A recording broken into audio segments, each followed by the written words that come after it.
Payg'ambarimiz alayhissalomdan so'raganda bir sahoba kelib, "Mani pulim ko'payib qoldi ya Rasululloh sollallohu alayhi vasallam, nima qilay?" deganlarda, "O'zingga sarfla" dedi. Inson tabiatan o'zi uchun sarflaydi birinchi. O'z ehtiyoji uchun sarflaydi dunyosini. Agar ortib qolsa ota-onangga dedilar.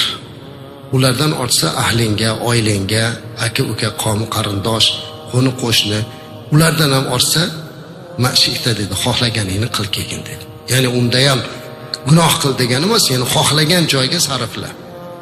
Qiyomatda azizlar, inson hamma sarflagan tiyinimiz uchun javob beramiz ekan, ammo ota-onaga sarflaganga javob bermaymiz ekan. Ota-onaga sarfni hisob qilmaydi ekan. Bugun eng oz sarf ota-onaga bo'lyapti o'zi aslida. Xo'p deng azizlarim, bir qarang atrofingizga. Boy badavlat kimsalar, yigitlar o'zicha zo'r qilyapman deb o'ylayapti. Lekin sarflayotgan sarfi dunyosiga nisbatan olib qaraganda hech nima emas. Ota-ona uchun. Masalan, shunday sahobalardan bittasini hozir esimga keldi. Usoma ibn Zayd radhiyallohu anhu. Mashhur voqea bor.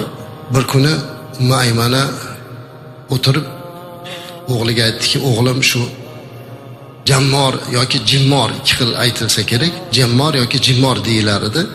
Shunaqa yegim kelyapti" dedi. Bu jimmor shunaqa narsa ekanki, bu xurmoni kessa tanasini ichidan chiqargan bir qismi ekan. Sizlarga o'xshatish uchun aytsam, hozir yoshlar bilmasa kerak, yoshligimizda shakar qamish bo'lardi, archib yeyilar edi uni. Qamish. Xuddi shu qamishga o'xshagan narsa xurmoning tanasining ichida bor. Endi onalari o'tirib shundan yegisi kelibdi-da, "O'g'lim shu jimmor yegim kelib ketdi" debdi. Uyida bir dona xurmosi bor ekan. Bu xurmo o'sha davrda 1000 dirhamlik xurmo ekan, juda qimmat xurmo. Eng qimmat shundan tirikchilik qiladi, boshqa tirikchilik yo'q. Shuni xurmosini sotib tirikchilik qiladi. O'g'li, "Yeysizmi onajon?" debdi. "Ha, yegim kelyapti."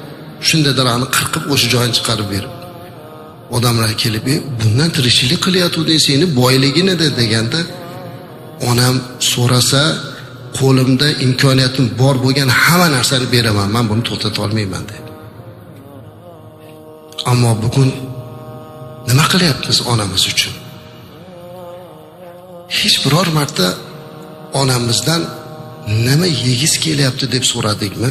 Ba'zi kitoblarda aytadi, ota-onani deydi, farzanda 40 ta haqqi bor deydi. Shundan 10 ta haqqlarida mol ustidagi haqqi.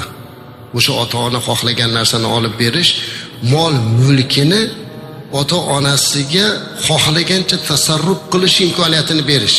Otajon, onajon, moli dunyoyim sizga fido, mendan so'ramang deyish kerak.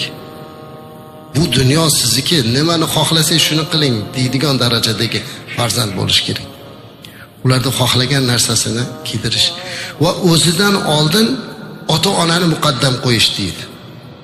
Siz o'zingizdan oldin uni xohlagan narsasini so'rang.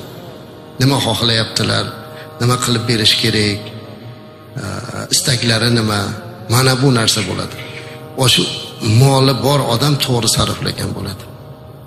Moli dunyoni mana shunday to'g'ri yo'lda sarflash kerak.